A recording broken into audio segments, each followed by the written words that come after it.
Basically chilling with CuZo. It's a little cold out. They got the hoodie on. Um, but yeah, man. Listen to the Drake album. What is it? For all the dogs. That shit was great. I ain't gonna lie. But that nigga Joe Budden hated it, and I think that's what everybody talking about. Shit.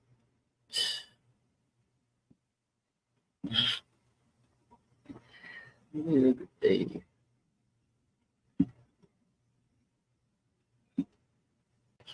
What he said. Yeah, I just think I missed the Drake that was rapping for the rappers. That's the Drake that when he dropped, that was rapping for the rappers. I missed the Drake that when he dropped, the rappers hit him. Not these little fucking kids. I don't give a fuck about you and Kai Cenat. That's gonna sound like hate. It is. It's not hate. It's not hate. It is. It's not hate. Go find some niggas your fucking age. Hang out with them. Get some of that sauce. That's not what keeps you. No, that's not what keeps you popping. Fuck these kids. That's not what keep you popping. And if that's the game he playing, I gotta play this game. All the older niggas streaming music and buying it, Joe. No, all that shit y'all saying for me applies to the field. I have long before called this nigga the golden child. Different set of rules apply. Correct. He's him. He is not one of them that y'all telling me about. I don't hold him there. Dog, this album is going to be the most streamed album in Spotify history. Why? When you that, even if it ain't good. When you that type of golden, you got the glow. You feel it when you got that glow. When you that, yeah, you walking in with the glow. I do what I want, and that's what's going to be popping. Whatever I want is going to be popping. So where's the motivation then? With what you just said, where's the motivation? Great point. If I could do whatever I want to do, and it's gonna pop, it's gonna be number one. It's gonna do all of this. Where is the motivation? That wasn't what I was saying, but that was the double. I'm answer. But wait, that's not. Well, Drake was not too happy with Joe Budden's critique at his album, and he wanted to let Joe know exactly how he felt. Drake responded back to Joe Budden saying, "You have failed at music. God damn, you left it behind." Okay. It already starts with bullshit. To do what you were doing in this clip, because this is what actually pays your bills. For any artist watching this, just remember you are watching a failure give their opinion on his idea of a recipe for success. God damn, Drizzy, what the fuck? A quitter gives their opinion on how to achieve longevity. You switch careers because the things that pop into your brain had you broke, living check to check, and the raps you write had 450 men showing up to your shows in dusty and Nietzsche jeans to screw up their face to Mood Music 29 and pretend you are the GOAT. Please, to any artist that is doing what they feel is right, don't let these opinions affect your mindset after the fact. This guy is the poster child of frustration and surrendering. You retired and we never hung up your jersey. We don't even remember your number.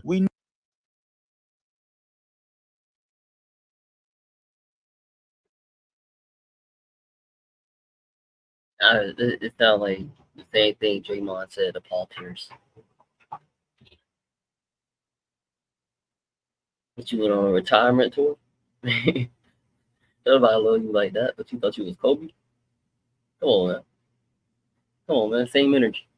Know you for doing this. You withdrew from rap not because you accomplished all you need to, it's because it wasn't working for you. I never want anybody in the generations to think that the whole everybody's entitled to their opinion is a real thing. This is a man projecting his own self-hate and the fact I did and continue to do everything he wanted to do for himself. If you need to put it in simpler terms, I own a 767. That is a flex. God damn. He owns a modest house in the 973 and flies first class on special occasions. Holy shit, Drake. God damn. Why would you do that to my guy, Joe, Drake? Basically, Drake is saying, yo, Joe, you feel that music. You can't give your opinions to somebody that's been doing something longer than you, something that you stopped doing to go do podcasting. Now, Joe Budden did respond back telling him, you grow up sooner or later. Father Time is undefeated. Now, do I think Drake actually meant a lot of the things he said? No. But listen, man, when somebody goes at you, you gotta find any and everything you can to hit them with. Obviously, Drake and Joe have a long history. They go back to like '09. There's actually videos of Drake going to a Joe Budden show just to support him. This also goes back to what I always say. These artists do not like to be critiqued. They want all positive responses. If you give your opinion on the music and it's not favorable to them, they're not gonna fuck with you. Now, I also think Joe is smart enough to know that he was definitely getting a response from Drake. Once Academics posted this clip of Joe Budden criticizing his album this morning, and all the blogs that I know Drake frequents also posted the same thing, it was a matter of time before Drake came with the ether. Tell me what you guys think about Joe's critique, and also what do you guys think about Drake's response back to Joe, if you guys remember. I think it was funny. I think this whole shit is funny. Drake doing his thing, you know. But, you know, Joe Budden just sound like an old, you know, an old bit of nigga. So, who is this? Personally, I don't think Reason has been getting any real good push from his label. I don't really see what Top Dog sees in this. This was the first time I've seen like real TDE pushback. I had a release party. Nobody showed up from the label.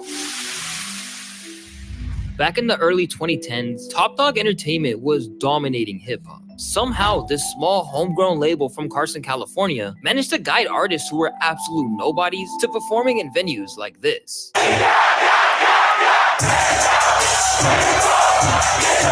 However, the label has been under fire in recent years. Many claim that they have fallen off, hate their fans, and or simply do not treat their artists with respect. A ton of events caused this shift to happen, but it all began with the addition of one specific rapper to the roster, and that rapper is Reason. Hi, I'm Luesta. I make weekly video documentaries of things I'm into, so subscribe. I ain't gonna lie. I gotta tap in to who Reason was. I didn't know who he was at all. Kind of sad. I feel like I should know who Reason is. I don't. Sorry. Subscribe if you enjoy. Today we're going to discuss an artist by the name of Reason and the drama he's caused for one of hip-hop's most prolific labels. To understand that, we have to first discuss why TDE was so loved in the first place, and the dramatic shift that caused the label's disaster. Whether it's the insane, heartfelt story of Kendrick Lamar's come up from the treacherous city of Compton, California, that raised me in Compton, ask me what I have accomplished. I don't know, I don't have conscience. the genius behind Absol's lyrical content, I'm the bomb. That's like C4 on the seafloor. Fuck with AB, you can see more. As soon as I touch this money, I'ma act a Eeyore. or the southern groove of Isaiah Rashad. One thing that's certain is that Top Dog Entertainment was a label that had something for everyone. Despite the fact that each artist brought something different to the table and clearly shared a familial bond that seemed like it could never be broken. Schoolboy Q, he gonna eat. Kendrick Lamar, he gonna eat. TDE, eat. However, these days, TDE is only a shell of what it used to be. For example, between 2016 and 2017, they released 9 high-quality projects in the span of just 15 months, all of which performed extremely well. However, ever since then, they dropped about 10 projects in total, most of which were deemed some of the worst releases in terms of how the album sold. Yo, where's the music? Can we get a single? Can we get anything? In a Reddit post discussing TDE's fall off in March 2022, one user wrote, "TDE has officially died for me. I used to be a TDE stan, but one can only starve so much before they find a different food source." The statement was backed by another comment reading, "Kendrick hasn't dropped in 5 years. Absol hasn't put out an album in 6 years. J-Rock hasn't dropped in 4 years. Schoolboy Q hasn't dropped in 3 years. What the f is going on over there?" Not only has the lack of output been an obvious problem from the label over the last few years, but TDE has been doing a terrible job at the one thing they were idolized for doing, which is onboarding new talent. At first, the label CEO Anthony Top Dog Tiffith, along with the presidents Punch and Dave Free, not only had an amazing ear for finding talent, but they were also able to provide a specific type of guidance and mentorship that was needed for an artist who had little to no fan base at all, to exploding them into superstardom. This is a skill that some of the biggest labels in the world would dream of having. especially after it was recently reported that record labels are having a difficult time breaking new artists. Nobody knows how to break music right now, a senior executive said. I think they're all lost. Sadly, as time passed on, TDE couldn't escape this trend either. Their new artists just couldn't shine as brightly as the superstars they once brought on board. However, can one make the claim that it's TDE's fault for this happening? Let's take a deeper look.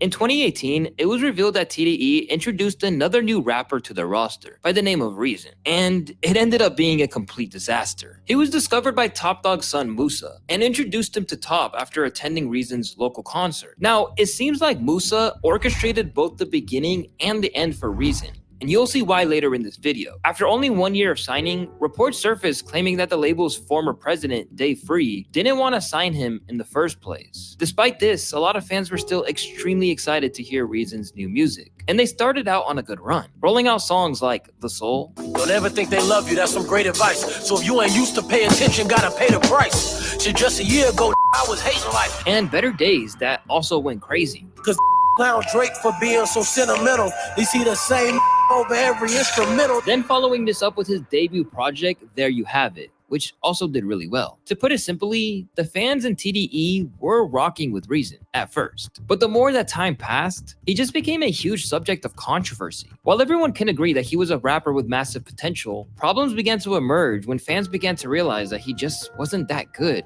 at least when you compared him to the artists they signed before. Reason is a decent MC, one of the most average albums I've heard in a long time. Reason left me a little bored here. To cut Reason some slack, this was the first rapper they signed since Isaiah Rashad back in 2013, setting a pretty high standard for the aspiring 28-year-old rapper at the time. Being that it was rare that any rapper would ever be introduced to their roster, it was definitely going to take some time for fans to be accustomed with Reason's presence on TDE, as well as any new artist they onboarded in general. Of course, there was a core audience who was interested in his music, but it was clear that he wasn't receiving the type of hype as his contemporaries once had. Reason described his experience of being onboarded as feeling like an adopted child coming into a big family. And like the saying goes, it's best to not mix family with business, as things seemingly only continued to get worse as the years went by. And Reason had trouble proving to fans that he deserved a spot on the team. But is Reason really that bad of an artist? Or has TDE been doing a poor job at promoting him?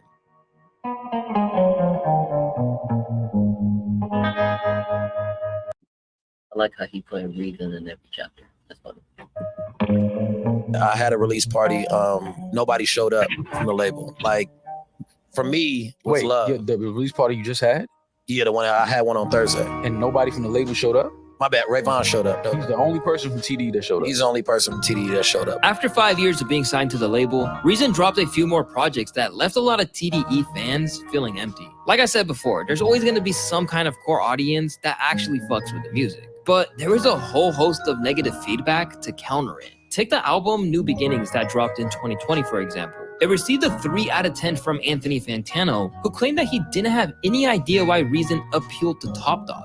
I don't really see what Top Dog sees in this. For one, there's virtually nothing about Reason's voice, his flow, or his lyrical style that I could describe in detail positively or negatively, outside of maybe noting that some of his performances on this thing come off nearly emotionless, maybe a little monotone. The video for the review received a 90% like to dislike ratio, showing there was a bit of truth when it came to his statements, despite the fact it was just his opinion. Furthermore, Reddit posts discussing Reason's placement on TDE were brutally honest. This man is literally the most non-descriptive person I have ever heard in my life. Reason isn't unique in any way. He's really meh. Not bad, not great, just meh. With their latest artists getting this type of reception, more TDE artists complaining about their label, and news breaking that TDE's biggest star and president were going their separate ways, it just seemed like an extremely bad look for TDE, and that something deeper was going on behind the scenes, although it's mostly all just speculation. However, if we fast forward to August of 2023, we have more evidence that the family bond between the artist and the label has completely disappeared. And honestly, it may not necessarily be the artist's fault. When Reason was gearing up to drop his newest album titled Porches in August 2023, it caused a storm on the internet for all the wrong reasons. all puns intended. As you previously saw in the podcast clip I shared earlier with Rory and Maul, he revealed that no one from TDE showed up to the release party for the album. But if you thought that was crazy, you must have not heard what happened during his appearance on another podcast called Back on Fig. As a TDE fan since early 2011, this live stream was absolutely the most wild, unprofessional, and out-of-pocket moment I have ever seen emerge from the TDE camp. The stream started off with Reason complaining about his label to the TDE affiliate MacWop. First, he explained how the label has been preventing him from releasing music, which is a commonly heard issue from many artists in the TDE circle. Secondly, he would state that he was able to feature big names in the industry on his album, such as ESTG and Lotto. However, TDE did not follow through with the promotion, which is yet another reason Reason was left in the shadows. We had certain features lined up that could have went through. I had Lotto lined up for something, not executed.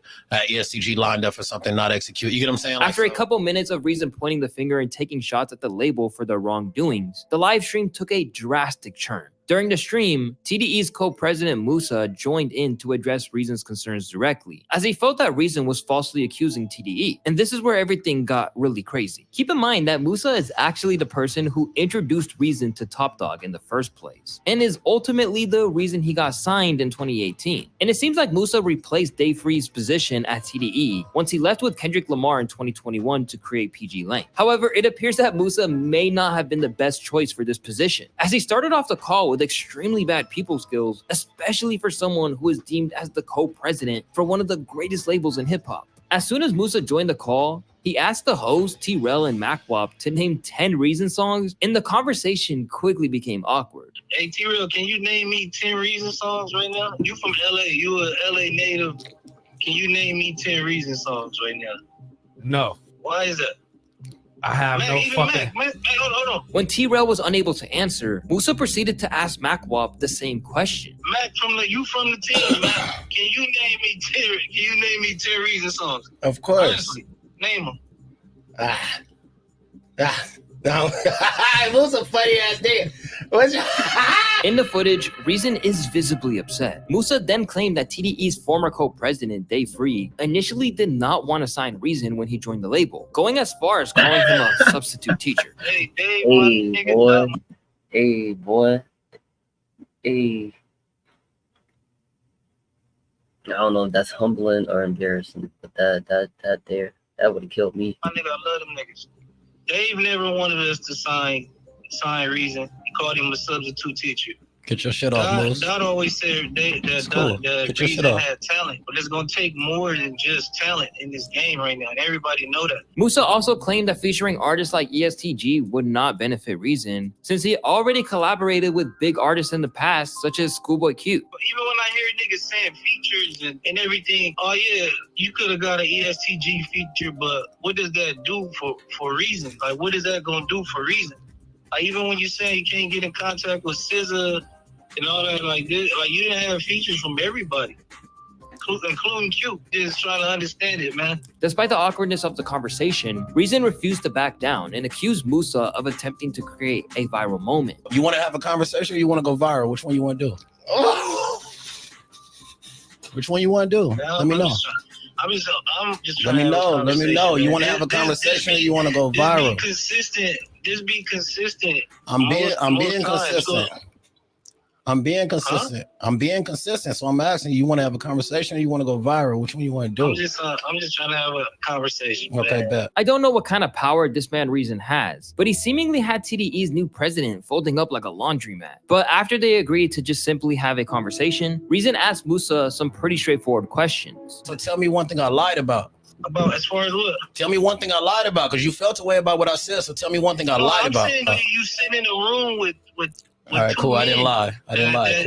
I didn't lie. You sit in the room with A-Man who don't know your music, Rob. You sit in there with T-Real. I'm telling you that you can't blame nobody. I didn't blame nobody, Moo. I didn't blame nobody. T-Real, I did not blame nobody. I did not blame nobody. You blaming the label or no? I said I haven't been consistent enough because I haven't been allowed to drop. That's a fact. Hey, T-Real.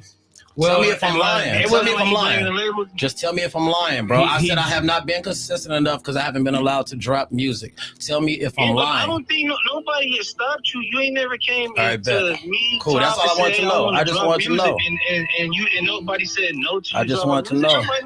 You dropped the most music out of more than anybody in the last couple years. I didn't never ask you to drop multiple EPs. I didn't play multiple EPs. Like, that's what I'm saying. Like, if we want to, are we going to have a conversation, or we going to go viral? Because we can have a real conversation, Moo. Like, everything I've said so far, all love.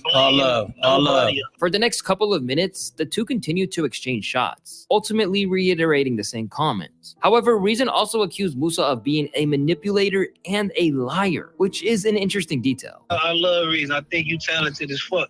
But when you get on the air, you start pointing fingers at the I didn't point no fingers, bro. I answered questions. Make or break your career, Shout out to Dochi. I never said she was. This nigga's a master manipulator, bro. He's a master manipulator. All I said on this podcast was my only issue is being consistent, and I have not been allowed to be consistent. I played you 3 to 4 EPs. I got them in my Dropbox. I can send out the link. All of them that we planned to shoot videos 3 years ago. But you can't say quality because the same records on the EP are the ones on the album, but y'all letting it go now. You can't play the truth game with me, bro. You can't play the truth game with me. I promise you that. Clearly, there's something going on at TDE, and you don't need to be a hip-hop head like me to understand that. It's truly sad. Now, Reason did claim that the tensions between him and Musa were settled shortly after the live stream, and that friction like this between them is common.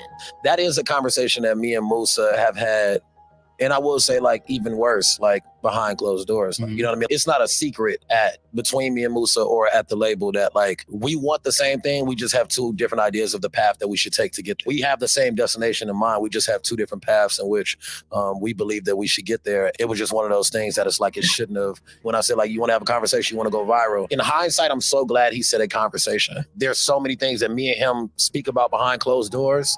And at that moment, with that alcohol in me, I would have been on that type of time also. But it did raise a few eyebrows, and fans are genuinely concerned. TDE should be ashamed on how they handled this artist so far. You can tell that he just wants to be heard. That's embarrassing. The president of the label conducts himself that way. Shame on the label. I was shaking my head throughout the entire video. What a sharp downfall for TDE. Shout out to Reason for being real. But I want you guys to comment down below who you guys think is at fault. Is it simply TDE not pushing Reason as they used to in the past with former TDE artists? Or is he just not that good in comparison to former TDE artists? It's your boy Luesta. Make sure you guys subscribe and comment what you want me to talk about next. Till next time, peace.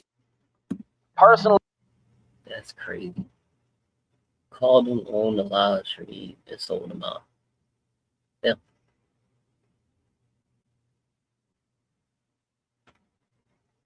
Okay, so I'm not the only one that thinking this shit got out of hand. All right, bet. So one of the biggest stories on the internet over the last couple of weeks has been the coming together of pop icon Taylor Swift and Chiefs tight end Travis Kelce. Now, when this story first broke, I really did question what was really the big deal. White man dates white woman. It's really a story that's been going on for thousands of years. But then as I started to think about it a little bit more, I did kind of get some understanding. Because it's like you're bringing together 2 very passionate, borderline insane groups of people. On one hand, you have the Taylor Swift fans who drive and fly thousands of miles to see her perform while they throw up all over themselves in excitement. I mean, you got middle-aged women passing out in the crowd. And on the other hand, you have an equally insane group of people, which is NFL fans. Like, you guys have to admit that there is nothing healthy about your emotional state hanging on the thread that is a bunch of men going out in tights and tackling each other for several months out of the year. No!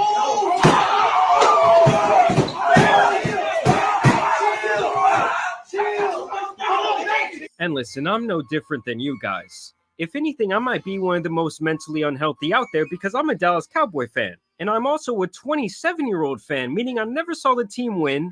As a matter of fact, the very year I was born onto this earth was the last time they would ever see any real success. And yes, guys, I know I'm rocking the Mahomes jersey today, but I really just had to get this strictly off the strength of him beating the Eagles in the Super Bowl last year. And I wasn't going to cover this whole Taylor Swift, Travis Kelce fiasco, but now I feel like the drama has gone a little bit deeper.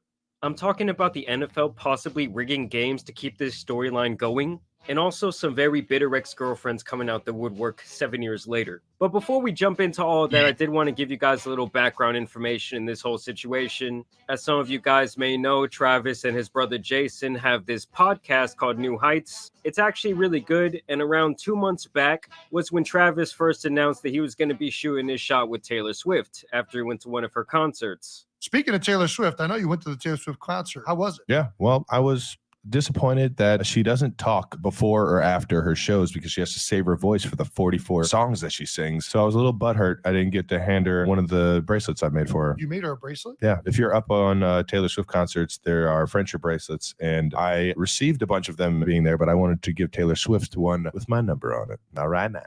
Your number's in 87 or your phone number? You know which one.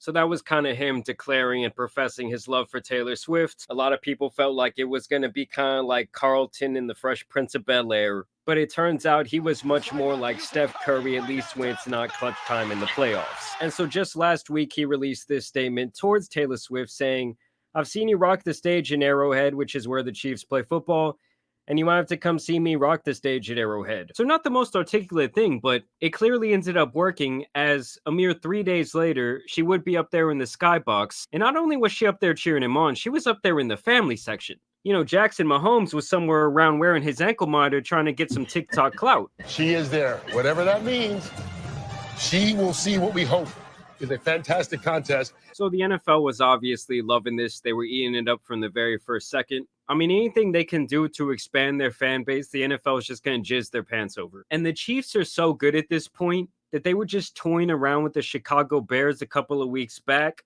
And you know that boy Patrick Mahomes is just pretty much out here completing side quests at this point. And so he had to get the ball to Kelsey just off the strength. Play of the drive. Mahomes lofting end zone. There it is. A touchdown to Kelsey. So he scores.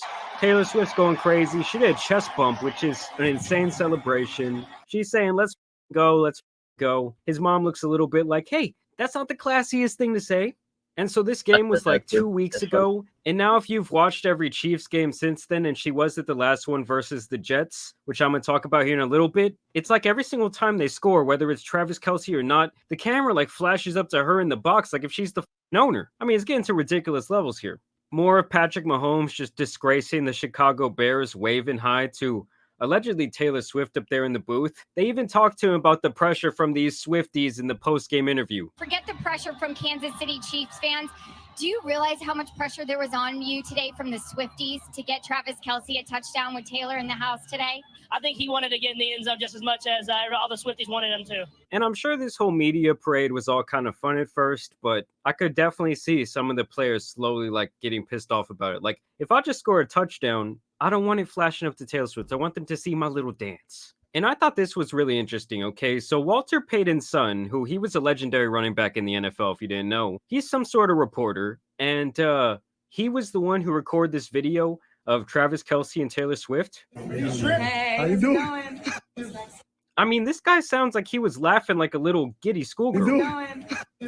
And it just goes to show that we are completely within this social media era where the seed of an all-time great running back, you know, he should have these amazing genetics, is out here laughing like he's around the lunch table recording the popular kids. And that's just getting ridiculous, okay? After the game, they rode off in a convertible, like something out of Greece. I mean, even if this is all fake, which I don't know how genuine this relationship is, you have to acknowledge that this is just a PR masterpiece. Especially for Travis Kelsey, his social presence has just absolutely skyrocketed. I mean, within a 24-hour period after that first game, he gained over 300,000 social media followers, which I'm sure that number is now within the millions. And he is now a top 5 selling jersey in the entire NFL. And so here's where things get a little more spicy, as you had one of his ex-girlfriends come completely out of the woodwork to basically say Travis is a bad guy, he's a narcissist, a whole 7 years after their situationship was over. Like, if this is not sad and desperate, I don't really know what is. She's the beauty who says she was betrayed by Taylor Swift's new boyfriend, Travis Kelsey. Like the saying goes, once a cheater, always a cheater. Maya Benberry dated the Kansas City Chiefs tight end in 2016. Certain qualities don't change in men. I feel like Travis is a narcissist, so most narcissists don't change. And I like how she's the one out here calling him a narcissist when she's clearly looking for that her damn 15 demon. seconds Look of at fame, the talking about face, something bro. that happened 7 years ago. That shit look demonic. You don't look like a demon in you? That shit look real demonic. Their romance started when she was a contestant on the e-dating reality show, Crazy hair. Catching Kelsey. Maya beat out 50 other women vying for Travis's heart. She says they dated for 8 months before it all came crashing to an end. You thought you were going to marry him? I did. Were you in love with him? I was. Did he cheat on you? Yes. The 31-year-old life coach says she learned about his indiscretions on social media. You see how quick she was with that answer? Did he cheat on you? Yes. I mean, she's still very mad 7 years later. And can we also acknowledge that these people who meet on these dating shows like The Bachelor, Flavor of Love, I'm pretty sure Pauly D had one.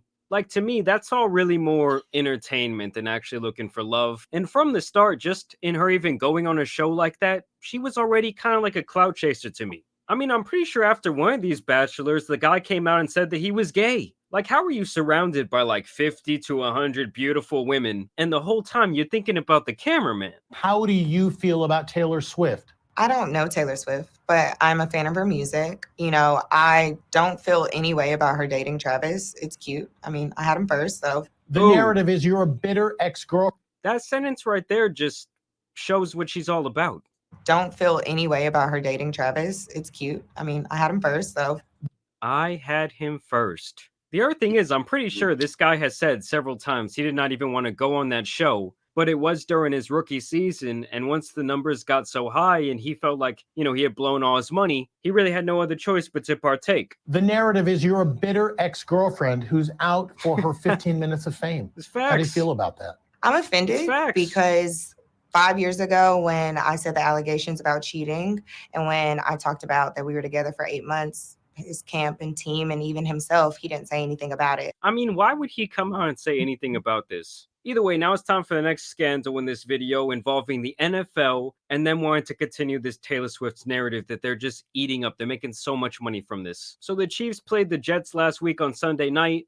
Obviously, Aaron Rodgers has been out. That was supposed to be like the big story. So they gave the Jets all these primetime games. And so they need something to keep the people watching or keep, you know, the Swifties tuning in. So Taylor Swift shows back up. There she is once again with his mom. The NFL once again is eating him up. I'm sure they just have a Taylor cam, several of them at this point. And this is where the drama starts to ensue. So the game was a lot closer than a lot of people thought it was going to be. Zach Wilson played out of his mind. Patrick Mahomes just played so-so. He actually played pretty bad by his standards. And this is the first big non-call within the fourth quarter. The Jets were looking to get the ball back. I think it was like a 3rd and 20 or something like that. And they don't end up calling this hold, and Patrick Mahomes breaks off this huge run. You know, the Chiefs getting special treatment, it's really like nothing new. They've been kind of the golden child for quite some time. Is this not holding? This is the biggest fucking hold I've ever seen in my life. Not called. Watch this dude. This is holding. What is that? He's holding the shit out of him. That? Happens all the time, happens every game, but you hate to see it happen during a crucial moment like that. And if that wasn't bad enough, here was the real backbreaker. I believe at this point, Patrick Mahomes had already thrown 2 pretty bad interceptions, and the Jets were looking to pick him off for a 3rd time. They were going to have, like, I don't know, 4 minutes left in the game to try and mount a game-winning drive down by 3 points. And they had actually picked the ball off once again, and this is when things once again go awry for the Jets and their poor fans. We have to play the reps and the team every week. Give me a break. Yeah, so kind of a phantom holding call at a very crucial part of the game, okay? Right there, I mean, that's just some contact that happens a lot when these receivers are running these routes. And the other thing is, it was like a terribly thrown pass. Also, I have to imagine it was within the first couple of yards of the routes. It's kind of just one of those situations where I wish the refs would just let them play on. Even if this happened to my team and you lose like that, sometimes you just got to accept it, okay? It's kind of just some ticky-tacky bullshit to save the Chiefs once again. Even Tyreek Hill weighed in on this. The Chiefs and Jets, that last penalty called on Sauce Gardner was a 50-50. That's all I'm gonna say. It was a rough one.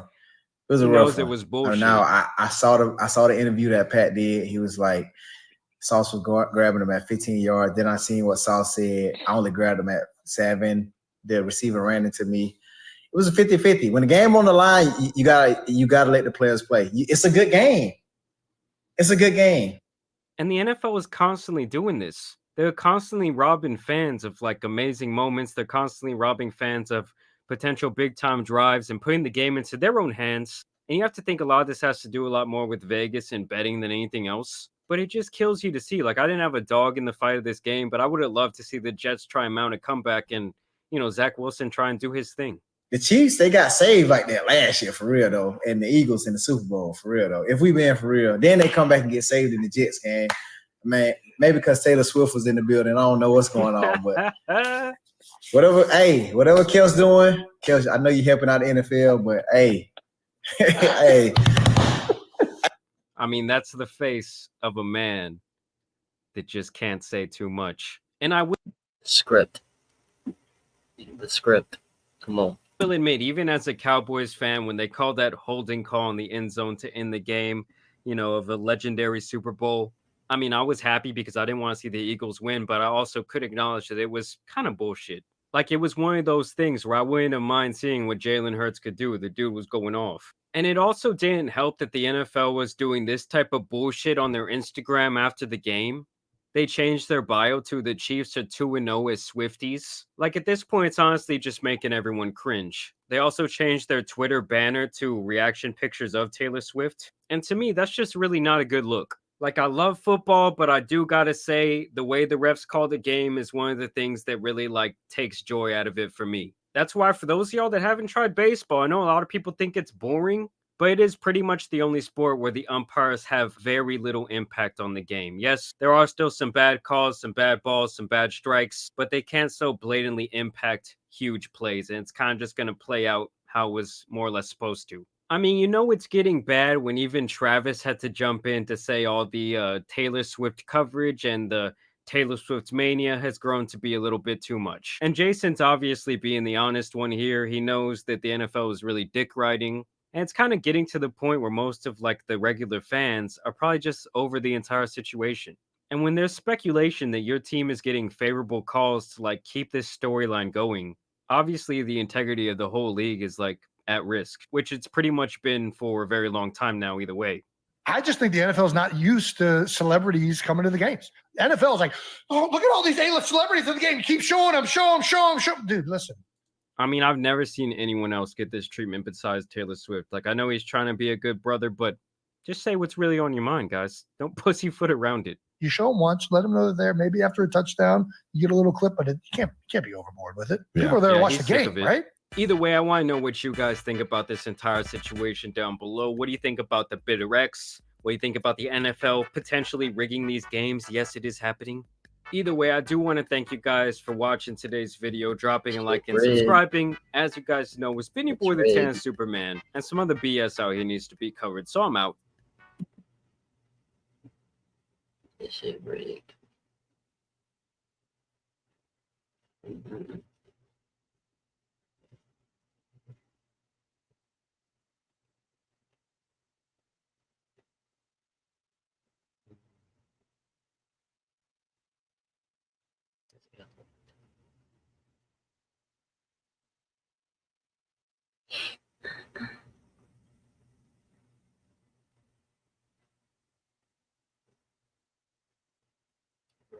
Dangerous trap.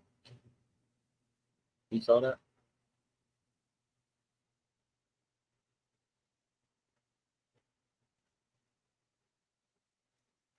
I built a giant death trap, which is just one of many traps we've built. And for every trap this contestant survives, he wins $100,000. But if he fails one, he loses everything. The first trap is simple. He's got to break out of this cage and climb up this roof before the walls close in. Mac, are you ready? I'm ready. You sure? Do it. That was a little rude, but okay. How am I supposed to get out of this? Mac, hey, you want to hit? What? The roof. Hey, Mac, don't forget 100 grams on the line. Oh my gosh, it's so close to the spikes. How does breaking the chair help? Mac, come on. I'm trying. Jimmy, shut up. Oh, it's almost there. Mac, hurry. Oh, Mac, come on.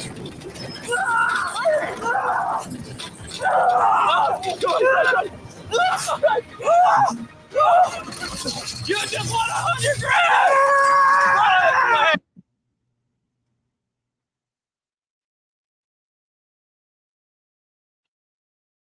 Hey, but I have a second trap set up for you right now. And if you risk this 100 grand, you can win 200 grand. Think on it. But I also don't have a video if you don't say yes. I'm doing it. Get me in there. Let's go. Mac may sound confident now, but there are 10 more traps he has to get through if he wants to walk out of this with $1 million. But first, let's see if he can win 200 grand. Welcome to trap number 2. Close the door. Glad we were not under that. In these duffel bags is 200 grand in cash. All you have to do to win it is press that red button and go back through this door. What happens when I press the button? Just press it and find out. You want to come with me? No, I'm staying over here. What? Come with me. Don't press the button. In case you forgot, 200 grand's on the line. I don't know what's going to happen when I push the button. Just press the button. All I could think of the rush hour shit. Little girl, just push the goddamn. The dramatic lights. I think you can see what the trap is. If you touch a laser, the door's gonna slam closed. Is there a time limit? There's a touch the laser limit, and it's 1.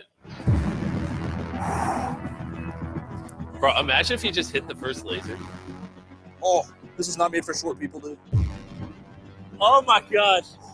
I had a feeling he would crawl on the floor. That's why coming up, there's lasers literally straight in front of him. I don't know how I'm gonna get past this. I'm gonna be honest. Oh, this is crazy.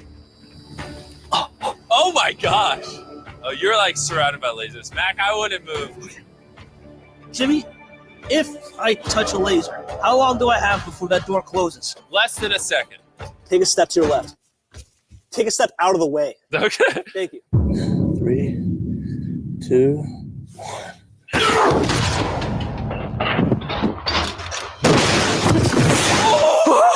Oh my gosh. That was so... I'm speechless. Oh, yeah! Yeah! Let's go! No, don't celebrate yet. Do you want to walk away with 200 grand or risk it for 300 grand? I think I'm going to do the next one. Let's do it. Unfortunately for Mac, all of these traps get progressively harder and harder to pass, especially this next one. Mac, come on in. You are now in trap number 3. Bro, look how cool this is. We literally spent the last 60 days designing this set. Wow. This is the $200,000 you've already won. All you have to do here is grab the next $100,000. And then all you got to do is walk down this path and walk right through this door. What's going to happen when I grab the money? Look around. It's over your head on this one. Ah, okay. Starting to click for me a little bit. That was a little too obvious. I'd say as soon as I pick that money up, that boulder's coming straight for me. And if you get ran over by the boulder, I take my 300 grand back. Oh, dude. I'm going to go over here so I don't get squished by a boulder. I want you to count me down from 3. 3, 2, 1, go! Oh my God, it's gonna hit him! Oh my God! You gotta go! Go! Oh, you gotta go! Not gonna lie, you are much faster than I thought. Oh my gosh. That boulder was right behind him. Are we gonna go for a 4th? I don't know, Jim. So you're actually getting better. If that thing hit me, what would happen? Would I die? Well, here's what happened to Nolan when he got hit. It hurts. I'm sorry. I just gotta... Yeah, of course. No, this is a big decision. You should really think it through. Hey, I'm gonna watch the rest later. I ain't even gonna kill it. But that's fucking nuts.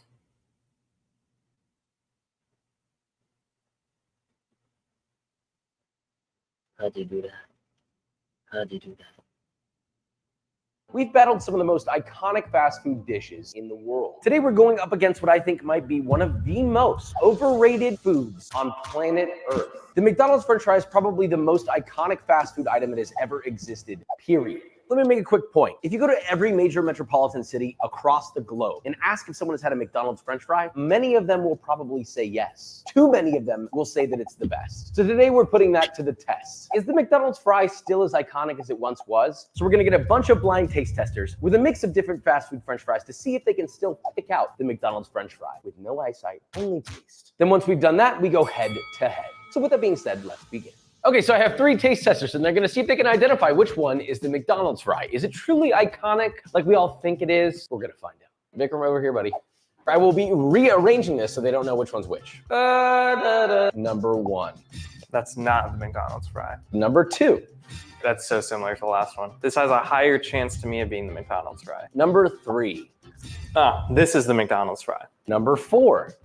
That is so close to being a McDonald's fry. That's crazy. So now we're on our last one, number 5. That is not a McDonald's fry. So it's in between 3 or 4. 4 was pretty salty. I think that's a Wendy's one, but I think 3 is the McDonald's fry. Number 3 is the McDonald's fry. Wow, I'm actually shocked. Good palate, Vic. Cam is next, and Cam has a restaurant background. 1. That might be. 2. That is not the McDonald's fry. 3, 4, 5. Nope. I think 1. Boom! Another. I'm actually shocked that this is working. We have one more. So we have Kevin. Some people in the comments will probably be thinking, oh no, not this guy again. I feed off of the haters. Number 1. That is not a McDonald's fry. I like the astuteness of the choice. Number 2. That is not a McDonald's fry. Number 3. Earlier, he did say he knows his fries. This is not a McDonald's fry. You haven't even tasted it. I just know. Okay. Number 4. That could be a McDonald's fry. And finally, number 5. Number 4 could have been, but unfortunately it was not, because number 5 is undoubtedly the McDonald's fry. Kevin, you are wrong. That was the Whataburger fry. I'll be here all week. This is exactly why nobody likes him. Clearly, it's an iconic fry, but why? Chemicals. Now look, this isn't some sort of smear campaign, but we need to understand this. Things like dextrose, sodium acid pyrophosphate goes into a water bath that these fries get dunked in. So how do you beat science? Proper technique and good ingredients. So I'm gonna make the French fry recipe from my cookbook Texture Over Taste and put that up against my own McDonald's style chemical bath French fry. Whichever fry wins competes against the famous McDonald's fry. Let's begin. So these are fries. Real nice, yummy wummy. Potatoes, fat, and salt in just about every scenario is, well, gonna taste good. So what would really ruin a good French fry? The taste, the flavor, or because you got a flaccid, zero crunch French fry? Maybe even a chewy one. That is the secret that nobody seems to want to talk about or cover. It's texture. I'm not trying to plug the book here. I just want to make this point real quick. We're too busy talking about flavor and we forgot about the other half of the conversation when it comes to food that we love. But it's also available for pre-order. The link's in the What the fuck? What is that? What is that? What is that? Than a chewy one. That is the secret that nobody seems to want to talk about or cover. It's texture. I'm not trying to plug the book here. I just want to make this point real quick. We're too busy talking about flavor and we forgot about the other half of the conversation when it comes to food that we love. But it's also available for pre-order. The link's in the description. Now that I'm off my soapbox, let's begin. First up, my cookbook recipe, but I'm using tallow instead of vegetable oil to get that classic McDonald's taste. Start by peeling 3 large perfect potatoes. Listen, even McDonald's only selects the most perfectly shaped round potatoes. And by the way, the length of the potato will determine the length of your French fry, so choose carefully. Now, if you happen to be doing more, I would recommend doing it over a small sheet of parchment paper, because then when you're done, wrap up the parchment paper like a mini garbage bag and toss all the skins at once. Instantly clean.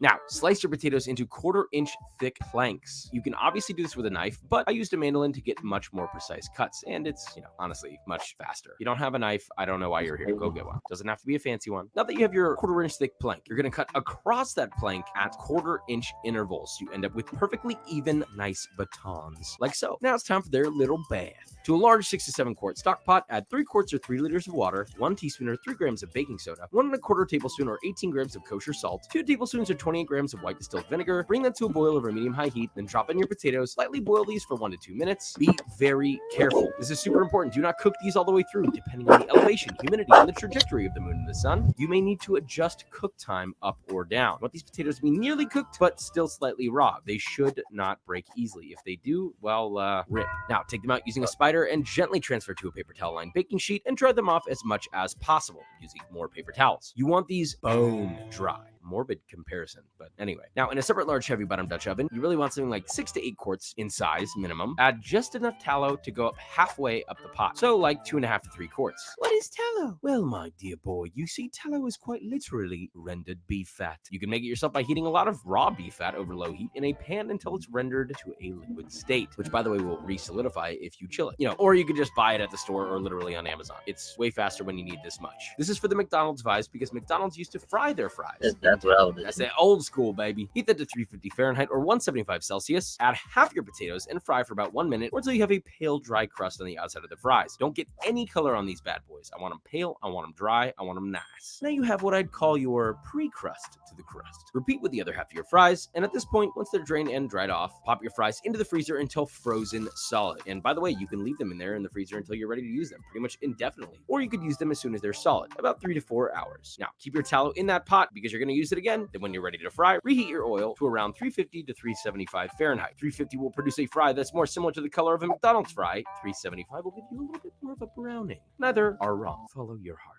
You know, we all get caught up in our day-to-day, focus so much on our goals that maybe we forget to make decisions for us or ourselves or our happiness. Then pop in those fries, yes, straight from the freezer in batches. Again, make sure that fat is not any higher than halfway up the pot because it will bubble a lot, and let's not cause a fire, okay? Please be careful. You have been warned. Once golden but not too brown and beautifully crispy, transfer to a wire rack lined baking tray. Immediately season generously with kosher salt. Do not wait. Salt sticks to hot, fresh fried food. Repeat with your remaining fries and serve right away. The most beautiful fry I think I've ever made. Moving on to the McDonald's copycat chemical version. I actually literally bought those chemicals. Matter of fact, I had to buy a $500 bag of this stuff and various hydrocolloids. So you're going to follow the exact same method as before, except the boiling liquid is going to have, well, yes, water, but also 1 tablespoon or 8 grams of dextrose, 5 grams of sodium acid pyrophosphate. Yeah, that literally cost me like $600 just to get this, and I have like 50 pounds of it. 1 tablespoon or 14 grams of salt, 1 teaspoon or 3 grams of milk powder, 1 teaspoon or 3 grams of nutritional yeast, 2 tablespoons or 28 grams of beef flavoring, 2 tablespoons or 28 grams of vinegar. Dip your fries in a little bath, same as before, dry them. Here they are side by side with the natural fries at the same stage. Oddly preserved color, but that makes sense since the pyromaniac stuff, or whatever it is a color preservative. This time we're going to be frying in a vegetable canola oil blend instead of beef fat, and we did our exact same par fry for the same amount of time, dried them, froze them, and then fried them one more time. Here they are side by side. Now, we need to see which French fry will go head to head with McDonald's. Will it be the French fry with real ingredients and technique, or the McDonald's chemical bath version? Then we'll go head to head with McDonald's. Okay, so me and a blind taste tester will taste these. I'm going to taste them without a blindfold. You heard that? Wow, those are really good. So these are the OG version from my cookbook right here. And then this is a riff off the cookbook recipe using what McDonald's uses, a tiny, like microscopic amount of sodium acid pyrophosphate and beef flavoring. Funny enough, they're actually not as crunchy. They're a bit more flaccid. They're almost like chewier, which I don't like. The actual real beef flavor from the tallow, it's like giving me steak/burger vibes. I just already know that this belongs with a burger. So I'm choosing this one. But now we're gonna bring in the blind taste test. All right, Vikram, you ready? I'm so ready. Okay, here we go. Number 1. Damn, that's great. Now fry number 2. Again, a double fry. First one's better. This one, it's a bit saltier. That's really all it goes past like a normal fry. The OG one, the beef flavors really come through. And I think that's what kicks it up a notch over a normal fry. It looks like a McDonald's fry. But what you get out of this is just really deep beef flavoring on top of a potato, which steak and potato is already good. This is all of that in one fry. That is super powerful. This basically gives me artificial vibes, and this is just like perfectly executed, real, legitimate food. And it's better texturally. If you're to make anything ever, this is what you gotta make. This is insane. These are the best fries I've ever had, period. This is a good feeling, big flex. Now we know that real technique does prevail and you don't need chemicals. Now that that's done, we still need to find out if this is gonna beat the McDonald's fry. But at least we know that natural ingredients prevail, right? So fingers crossed. All right, do a little refresher here. Okay. You ever had something so goddamn good? Say you're eating something categorically. Whatever the category is, let's take French fries out of the equation. Maybe there's a certain brand you really like. And then you eat something else that's a different brand. And it makes you forget that the other brand even exists. That is exactly what these fries do. You eat this fry and you might go, oh, my childhood nostalgia's kicking in. No, that's pretty good. Yeah, I like that. But then you realize that there are things that are better in life. As you get older, there are the finer things in life. Things that are really worth doing, or eating in this case. These are those fries, but this isn't complete without the blind taste test. You're gonna know which one's which. I mean, let's be real here. Number 1. Too good. Number 2. Poopy! It's not that the McDonald's fries are bad. Just these are so much better. A lot of but betters we've had, there's been astronomical winners. This is down here, this is all the way up here. Let's just take texture out of the equation. Even flavor-wise, right? This is the perfect painting. And then when this was created, you just turn the saturation all the way down. This is maxed out. This, I didn't know a French fry could exist like this, but it does now. I can't believe I'm giving this recipe away for free. All right, it's on page... That fucked me up a little bit. I thought it was actually something there. Away for free. This, I didn't know a French fry could exist.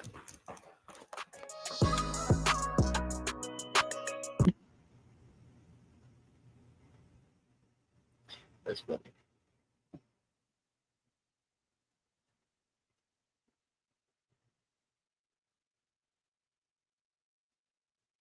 Eat steak and black umami.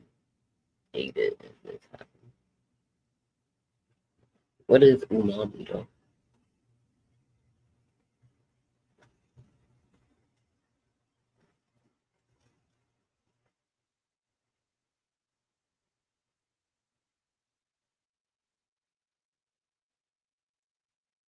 They need to braid this right here back. In the helmet. That's some time. Right.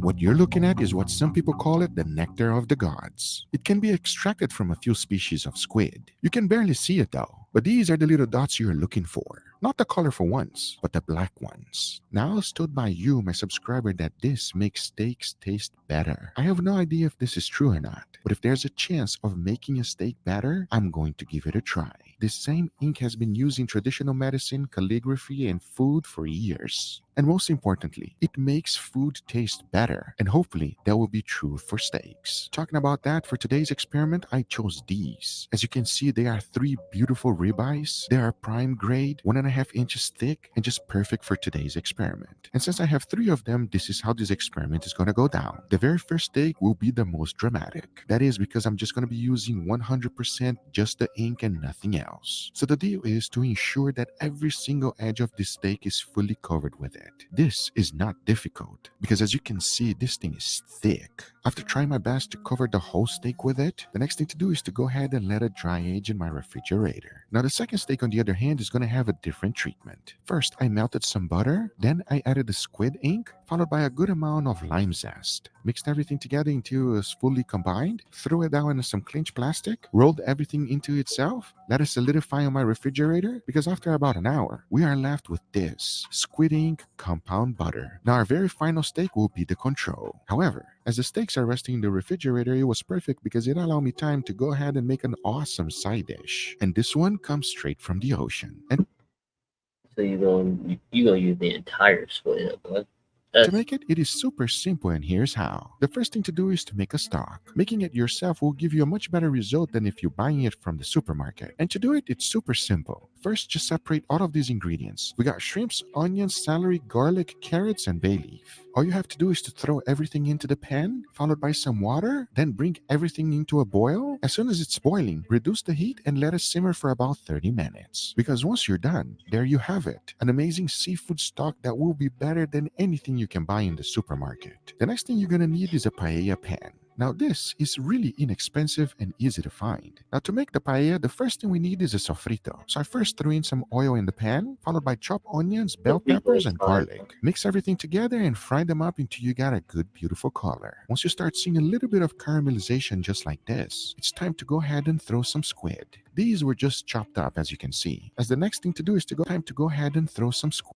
Once you start seeing a little just chopped up, as you can see, and just like this, it's time to go ahead and throw some squid. These were just chopped up, as you can see. As the next thing to do is to go ahead and sprinkle some smoked paprika. Once that's done, I went ahead and added the black ink. After stirring everything and bringing it together, go ahead and add the seafood stock. Right at this time is when you taste for seasoning. You want it to be slightly over salted, so make sure to season to taste and then go a little bit extra salty on that. Mix everything together and combine. As the next important step is to go ahead and add the rice. This is the correct way to stack your rice into the pan. I just found that it's best to stir it. That way your rice will distribute evenly in the pan. The next thing to do is to go ahead and add your seafood elements. I chose a pre-cooked octopus, followed by some whole shrimp. Now cover the whole thing up and let it simmer in low heat until everything is fully cooked. Once the stock has completely evaporated, the next thing to do is to go ahead and add a little bit of olive oil on top of everything. As to finish it up, all we gotta do is add the sauce. Now this one is a must. And to make it, it's super simple, and here's how. Into a bowl, I combine Japanese mayo, followed by anchovies, garlic,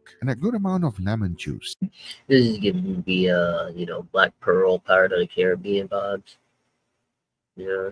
Throw everything into the food processor, blend it on high, and there we have it. As easy as it gets. As to finish it up, just sprinkle a little bit of parsley, and this is today's side dish. I'll tell you one thing, even if you don't like seafood, I can guarantee you're gonna enjoy this. Don't believe me? Well, you just wait and see. Because by this time, my steaks were ready. And as you can see, the differences in color is just insane. My hopes is that the squid ink steak is going to taste amazing. We're about to find out real shortly. The only thing left to do is to go ahead and season them. I went with a good amount of salt, followed by freshly ground black pepper. Wait, so he gonna cook it with the stuff on it? He usually like scrape it off like after he aged it for like some days, right? Cause And garlic powder. If there's one thing I made sure to do was to season them properly, as the next step is to go ahead and take them on the grill. First, I'll be putting a nice wonderful sear in all of them. Once that's done, I'll be cooking them in indirect heat until I reach an internal temperature of 135 degrees Fahrenheit. And for that, I'm going to be using my Chef IQ wireless thermometers. As now I say, it is enough talking and it is time to grill some beautiful steak. So let's do it.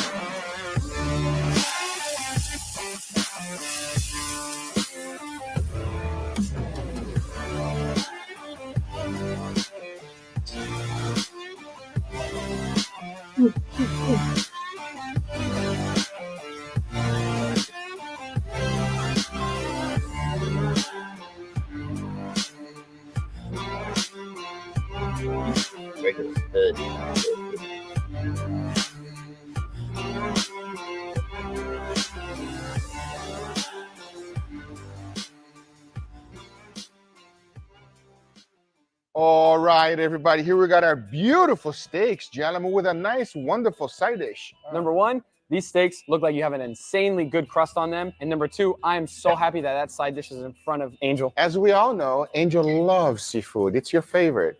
My favorite. Enough talking, let's give it a go. Let's start this direction today. Sounds good? Oh, The fork doesn't even want to be in my hand. Yeah, fork is going for the side dish. No, the fork doesn't even want to be I here. think the side dish is going to be a lot more entertaining than the steaks today. Enough talking, let's give it a try. Cheers, everybody. Cheers.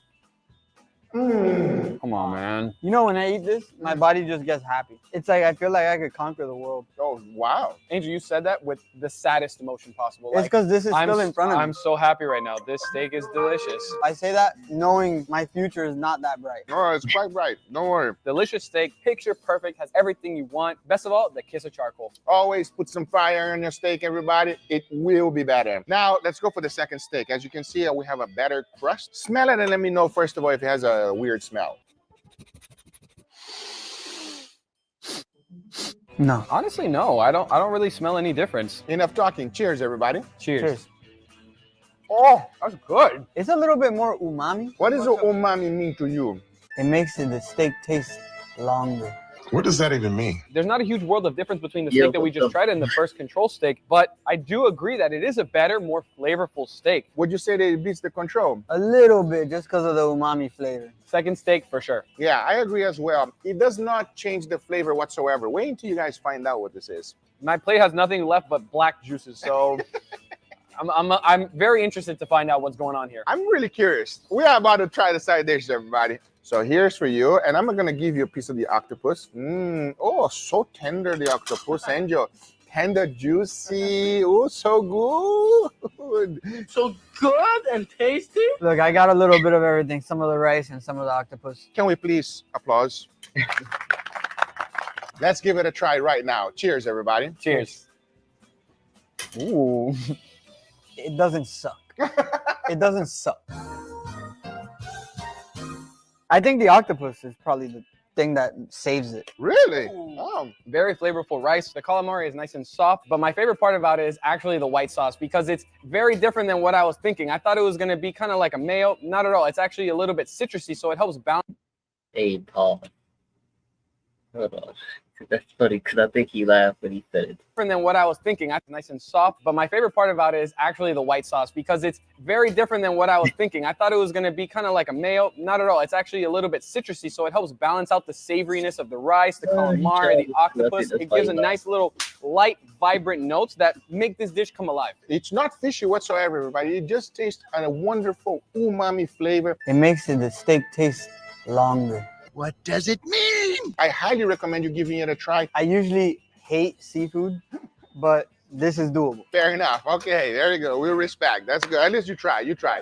Okay, now we're gonna go for the last steak. Are you guys ready? Enough talking. Let's give it a try. Cheers, everybody. Cheers. Oh, man. That's not bad either. I think that might be my favorite out of the day. I agree. The same amount of beefiness as the control steak, but an added savory richness and creaminess that you get when you take a bite. Super tender, but man, that flavor that you get, incredible. I love that. That is so good. It's a little juicier. I don't know if it's a little bit more creamy, but in my opinion, I think for me, I would go for this one. Just because this one has more of an MSG type of reaction at the end of it. You know, it kind of lingers You a like little the middle more one than more. that. Wow, Yeah. I'm surprised. I would definitely go with the third one because it has that creaminess, extra flavor. This is squid ink, by the way. Squid ink? Yeah, squid ink. They use it quite often in many, many dishes. That's why you got this color, this beautiful presentation. Did you guys taste any fishiness on the steak? At all. On the steak, no. I mean, obviously over here, yeah. I guess the butter is the winner. By the way, this is just butter, and this one was actually aged on it. That's the difference. Okay, well, maybe that's why I preferred it. Let me know in the comments down below if you guys would try this. I would love to know. I hope you guys enjoyed this video. If you did, hit that thumbs up. If you're not a subscriber. No, I would not try that. I would never try that. Why would I ruin a steak like that? Come on, bro.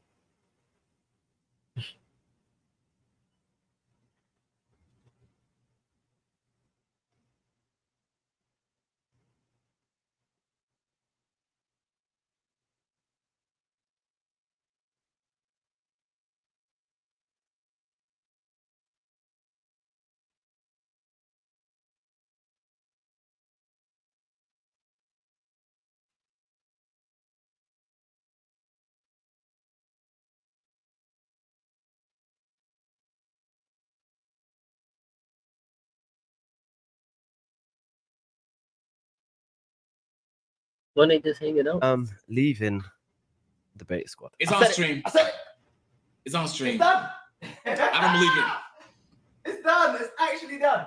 It's done. I don't believe it, bro. It's done. It's done. It's done. That looked like it hurt, bro. All right, here's the reason, right?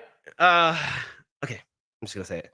Okay, do you know how there's like jokes that we make on each other in beta squad? Like we always cuss each other, and that's like lie, you know, right? we're brothers. We always make jokes about each other, and that's like the whole thing that keeps us like together. You know, we violate each other all the time. It's all funny. As you guys may know, your boy over here holds a lot of smoke, but then it got really serious. Something happened recently, and I'm not gonna say which beta squad member it was. Someone thought it was funny to get a real life rat and drop in my room. So one day I come home from a shoot. We shot a lot of videos. Bro, what?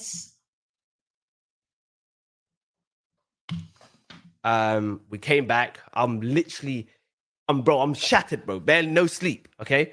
I get home. I rush in. I'm like, let me order some food. I had the nice little munch on the table. Specifically, I had Pizza Hut. Oh, sitting there. Nice little drink on the side. I was watching anime. I was watching Baki, right? I feel like he's way too animated for this to be real. Feel me? Like if this was real, he would be more sad and like mellow because he's losing something important to him. I feel like it's cap. I'm in bed and I'm watching. Tell me why I'm hearing. I'm thinking, okay, cool. Maybe it's the anime because I'm not gonna lie to you. The fight scene I was watching was crazy. I'm thinking, yeah, good beef. I'm thinking, surely it's just the TV. This is where things got mad. I saw the rat. I'm telling you right now, he tried to bite my pizza. Don't know what he was doing. He climbed up to the bed and dipped. So there's two things in my mind now. There's two. I've been away for a minute from home. Maybe I left some food and somehow I'm living on the second floor. How is there a rat in the building? I was thinking to myself, maybe I lost some food out. Bear in mind, this is after a whole hour of trying to get this guy out. This was not no normal rat, bro. I think this one came straight from New York, first class ticket into my room. Big team. It was like this. Oh, when I tell you, yeah, it was nuts. But anyways, big rat running around. Tried to get my pizza. Took me an hour or something to get rid of it. So I thought to myself, maybe, okay, cool. Maybe I left some food in there. Maybe I'm the dirty one, right? No, not. Someone thought it was funny to get a real life rat and drop him in my room. And this is not for filming. This is not for a prank. This is purely for their own entertainment. This sick individual. This nigga has beautiful eyes. What the fuck? Sick. I didn't know. I feel like, okay, with me, yeah, I take a lot of jokes. I'll be honest with you. I take a lot of jokes. I never take things too serious, never. But this crossed the line, bro. Like, if it's not for filming, what is it for? Bro, why? Anyways, time skip a little bit. There's a bunch of stuff I can't say that happened. A couple arguments and stuff about, obviously, Nigga in things chat going said he's lying, guys. too far. Heated conversation happened. You know when something's just not the same? That's the vibe I was kind of getting in it. But I don't want to come on here and be on a, oh, I can't believe this person did that. Just, yeah, Why is everyone assuming it's Nico? I'm What like, the whatever. fuck? Cool. Whatever. So, anyone who doesn't believe me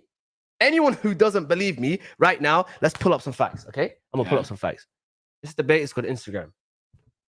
Brother, when I tell you lot, let me click on the latest post, yeah? You lot fast capping this. Yeah, I find this stuff so funny. Brother, you don't believe it's the latest video. We got Philly over here. What are you talking about? We got Chunks. Cause they leaving out of here.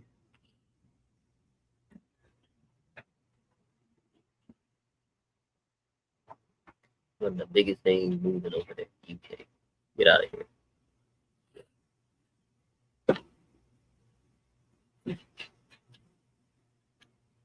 Oh, yeah, just subscribe to somebody.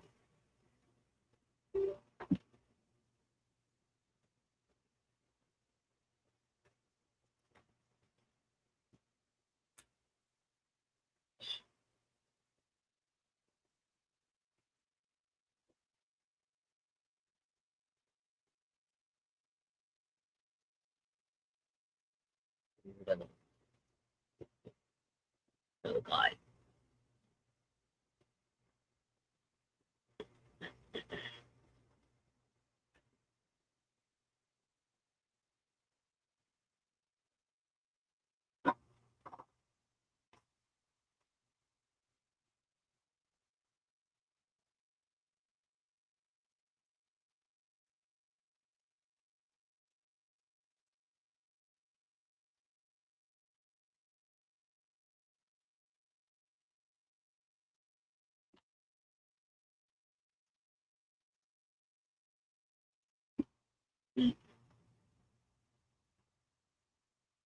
The great Mahatma Gandhi, a hero of India, a man who, through a campaign of non-violence, freed his country from the clutches of British imperialists.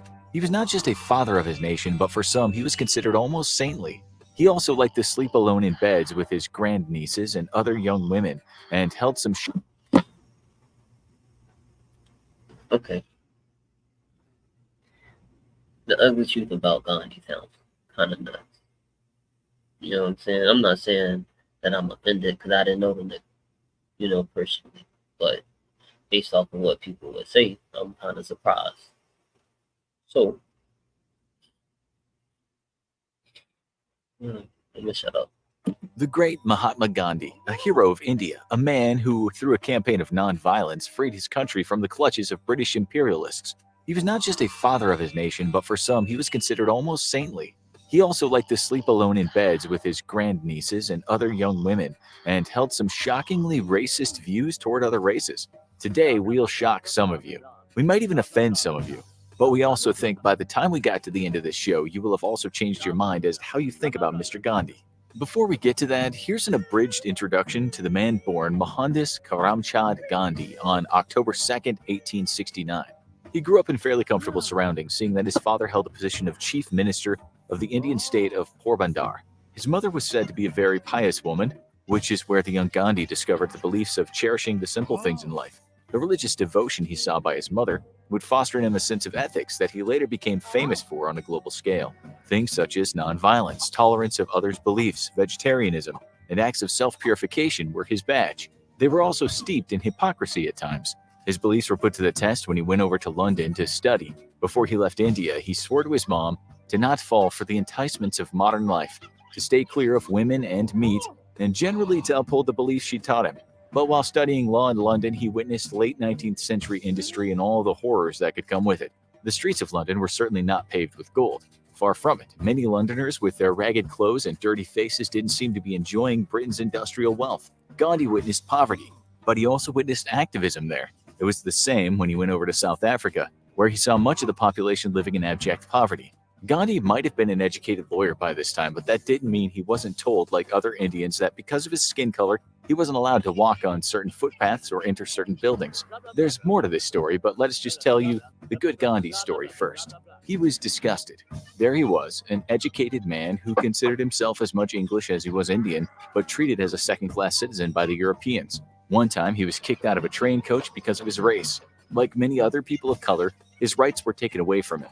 On other occasions, he was beaten up for not making room for a white passenger. If that wasn't bad enough, he was barred for staying at certain hotels, even though he had the money to pay for them. The story goes that Gandhi understood the many wrongs committed by the imperialists, and so it was at this juncture in his life when he decided he was going to bring about change. But his resistance, in line with his religious beliefs, had to be peaceful. One of the most famous lines is, "Every revolution begins with a single act of defiance." And this is how he began fighting for the rights of Indians. This is how he got a name for himself as an activist, which on one dark day in Durban, South Africa, almost got him lynched by a mob of angry white folks. He spent several years in South Africa, but he knew that India needed him. When he announced his departure from Africa, a statesman wrote, "The saint has left our shores." This statesman was a white South African. He finished the sentence, "I hope forever." Back in India, Gandhi carried on fighting for people's rights. He'd been beaten up, he'd been jailed, he'd been harangued and oppressed, and he still preached peace. He might have supported the British war effort, but he also never shied away from criticizing the British imperialists.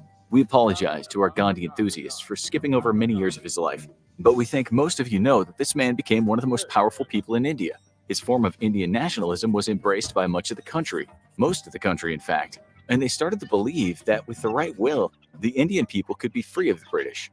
His activism got him arrested on March 10, 1922, and he spent the next 2 years behind bars, but he wasn't done by any means. In the years to follow, he would lead many of the Indian people to peacefully revolt against many facets of the British rule. His followers, and there were many, went to prison for their acts of civil disobedience. In 1932, while in prison again, he undertook a now famous fast over the disenfranchisement of those at the bottom of India's caste system, people called the untouchables. When Indians saw how willing Gandhi was to die for his people, for the rights of the country's poorest, it spread hope through the hearts of the nation. Then the Second World War happened, and again the Indians were expected to fight for the British. But this time, the Indian National Congress wanted a form of self-government if it were to throw Indian nationals onto the battlefield. Close to 90,000 of them would eventually die, not to mention the perhaps 2.5 million total Indian casualties of war. Before the war ended, Gandhi had already started the Quit India movement. And then on August 15, 1947, India finally got its independence. Okay, so what you've just heard is the condensed story of a man who saw cruelty and unfairness in the world and wanted to do something about it. He then took considerable risks in fighting the perpetrators of those wrongs, and he made it his life's work. It's now time we got into costume and became the devil's advocate. Here's a quote for you. Hitler killed 5 million Jews. It's the greatest crime of our time, but the Jews should have offered themselves to the butcher's knife. They should have thrown themselves into the sea from cliffs. It would have aroused the world and the people of Germany. As it is, they succumbed anyway in their millions. Yes, those were the thoughts of Gandhi. He was taking nonviolence to another level, and he was not surprisingly condemned for saying such things. While his belief might not exactly fall into an ugly truth category, his moral absolutism made no sense at all to some people, especially those under attack from Germany. When the Nazis were bombing England, Gandhi seemed to think the Brits should not bother fighting back. This is what he said about that. "I would like you to lay down the arms you have as being useless for saving you or humanity. You will invite Herr Hitler and Signor Mussolini to take what they want of the countries you call your possessions. If these gentlemen choose to occupy your homes, you will vacate them. If they do not give you free passage out, you will allow yourselves, man, woman, and child, to be slaughtered, but you will refuse to owe allegiance to them." In hindsight, we all now know the many added horrors that would have occurred had governments followed Gandhi's instructions and just allowed Nazi Germany to do what it wanted. His assertion also sounds... So was he just, okay, so did Gandhi just say things to come off as not as tactical? Or was he just, just saying things to them so they can go, "Oh yeah, that's a good idea," and then, they stuff get taken and then he go over there and like he's the savior and stuff like that, Sounds much worse when you consider some people now say that Gandhi was a racist. In 2019, in the African nation of Malawi, people were saying just that. In Ghana, that same year, a Gandhi statue was taken down at a university. You might think that's strange, given what we told you about Gandhi fighting for people's rights when he was in South Africa. Well, in Ghana, many people right now don't have much love for Gandhi, which can be seen on Twitter when folks use the hashtag Gandhi must fall. Maybe you think it's a bit severe, but it sounds righteous enough when you know some of the racist things Gandhi wrote back when he was in Africa. For instance, he once wrote that white folks, despite their flaws, should be the predominating race in South Africa. You see, the young Gandhi, as you know, went over to England to get himself an education. It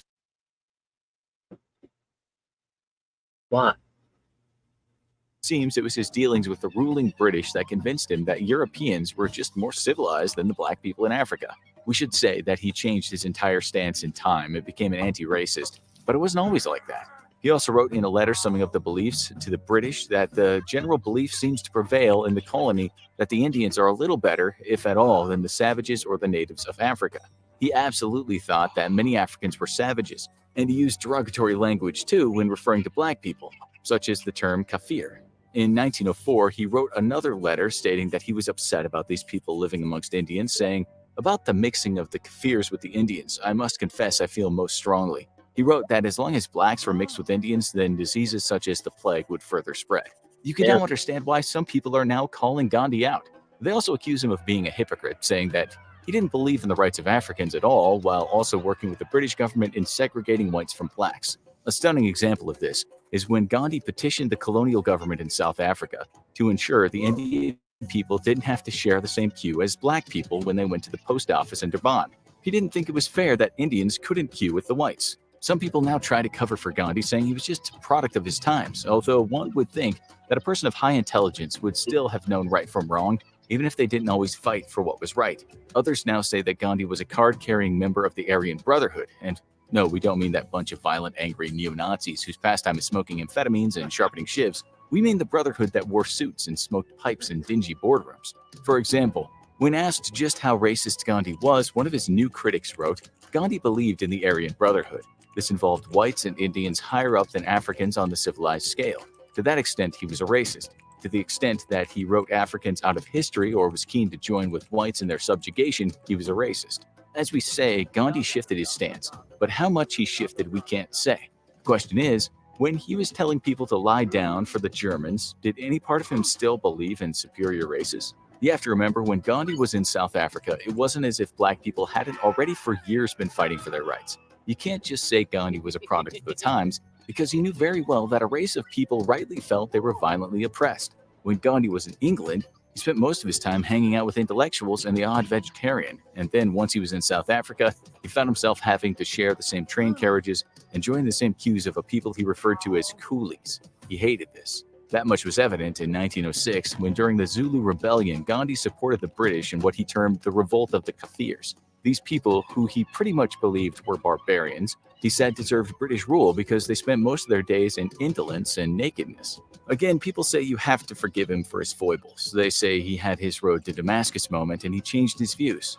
Nonetheless, as his critics still point out, even if he did hold some racist views on racial hierarchies, why could he not ever refer to African people as Africans and not coolies or Kafirs? His utter lack of respect for Africans was evident when he attended a dinner party held by the British imperialist Hugh Wyndham, 4th Baron Leconfield.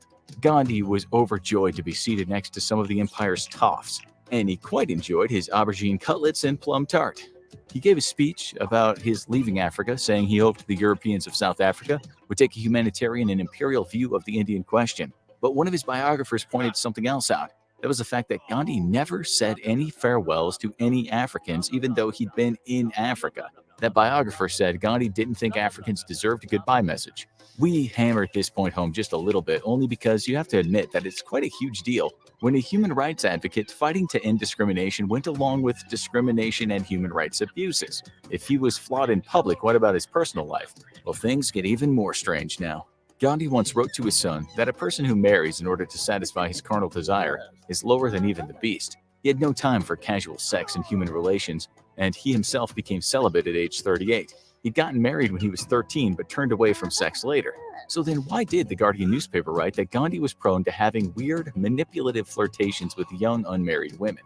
Why also in 2021 did some people in California knock down a statue of the great man? The answer is that some people think Gandhi wasn't just hypocritical when it came to racial equality, but also in relation to his thoughts on sexual purity.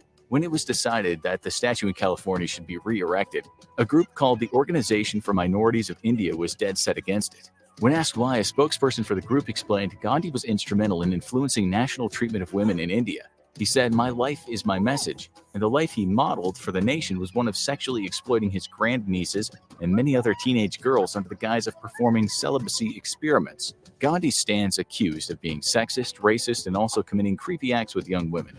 Like other spiritual leaders that have tainted the earth with their footsteps, Gandhi has been called a predator, which we don't have to tell you is a really bad look for someone touted as being a man of peace with a pure soul. Nonetheless, when people are accused of such things, we should hope there's a lot of evidence, or even some evidence, to back it up. Well, he was against birth control unless it was the kind of control that involved a man or woman taming their animal passions. Once he said, if people have too much sex, they will become soft-brained, unhinged, in fact, mental and moral wrecks. Then, when he was an aging man in the 30s, he asked his young grandniece to get into bed with him. He told her that it was an experiment to see if he could control his own animal passions. As bad as it looked, he didn't hide what he was doing, which was to test or further test his conquest of sexual desire. It was written that he didn't care what people thought about it. One author said, when a close disciple heard of Gandhi's experiments with celibacy, he had threatened to leave the ashram unless Gandhi rectified his predatory behavior. His choices were clearly never acceptable. These experiments not only involved his grandniece, but other young women and girls at the ashram. He never did have intercourse with them, but let's just say he really tested himself. As for how his wife felt about all this, Gandhi never seemed to show her much love. He once said he couldn't bear to look at her in the face, and is famously known for denying her life-saving drugs. He certainly took a lot of criticism for the 2-week celibacy experiments, and he still does now, just as he does for many of his more conservative beliefs regarding sex and gender. To give you an idea about those beliefs, his answer to 2 women being attacked by men in the street was for them to shave off their hair so they were no longer attractive to men. Yeah, he blamed the women for a male problem. Even once went as far as to say that a woman's menstruation cycle was actually a manifestation of the distortion of a woman's soul by her sexuality. For many people, Gandhi was a racist with a predilection for sexually focused predatory behavior. Others say, leave him alone. The man did good on the whole and can be said to have done something not many people can attest to in actually changing the world. Today, we've just played the devil's advocate, and we'll let you decide what to make of Gandhi. The darker parts of his life don't figure much when it comes to his legacy, but hey, mythologies are rarely interested in nuance. Now, you need to watch another myth-busting extravaganza, The Ugly Truth About Mother Teresa, or have a look at this. Yeah, I thought it went on Mother Teresa. That's crazy. But, damn, Gandhi.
Serious disappearance.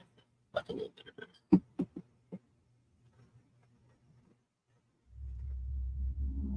this. Search crews are exhausted after searching all day. The sheriff says that they're treating this area as a crime scene. Florida, the Coast Guard, equipped with 2 Air Force helicopters, continued its search Sunday for a fishing boat carrying a pair of NFL players. Over 16 million viewers tune in, making it the most popular sport in America and one of the most popular in the world.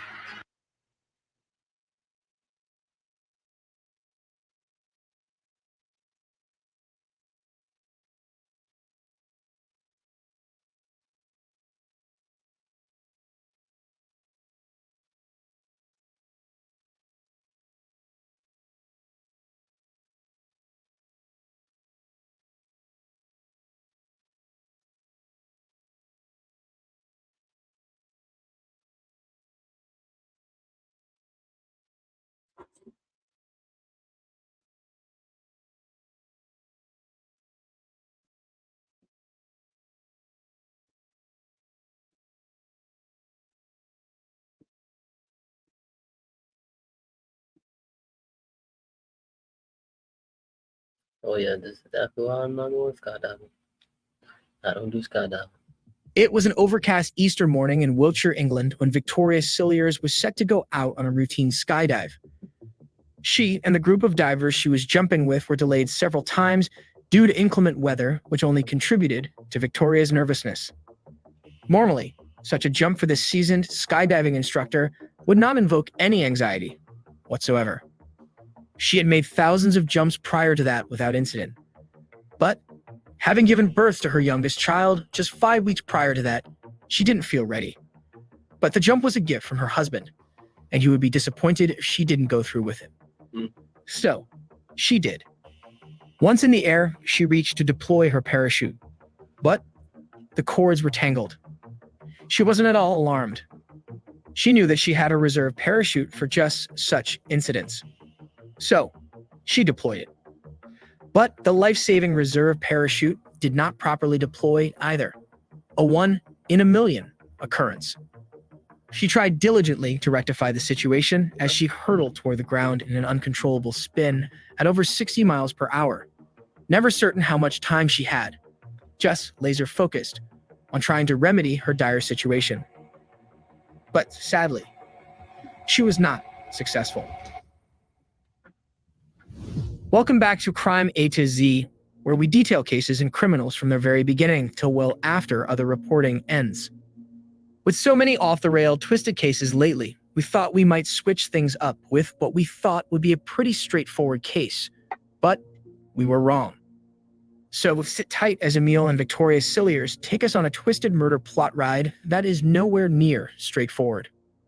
And before we get started, if you like how we present this case, please help us out by hitting like and subscribe. Let's go.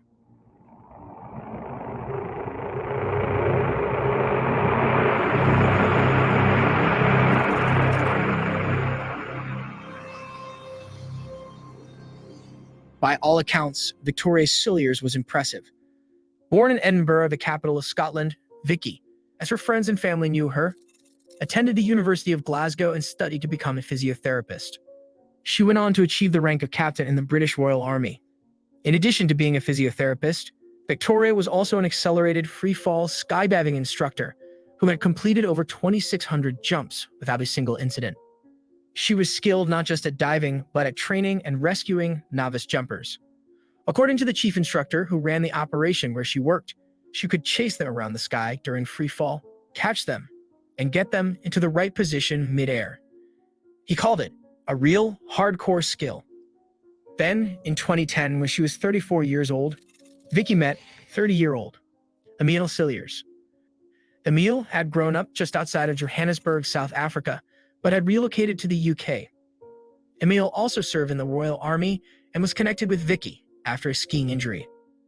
Emile was a thoughtful and loving partner, giving Vicky all of his attention and affection. Vicky was smitten, and the couple got married a year later in Cape Town, South Africa. Afterward, they returned to Wiltshire, England to live in the home that Vicky had purchased with her inheritance. They soon welcomed 2 children. First, a daughter named April in 2012. Then in 2015, a son named Ben. With Vicky being no stranger to skydiving, the Easter morning jump that her husband gifted her so that she could, quote, do something she enjoyed should not have triggered any nervousness at all. But Vicky hadn't jumped in nearly a year, given that she just completed her 9-month pregnancy and given birth to her son a mere 5 weeks prior.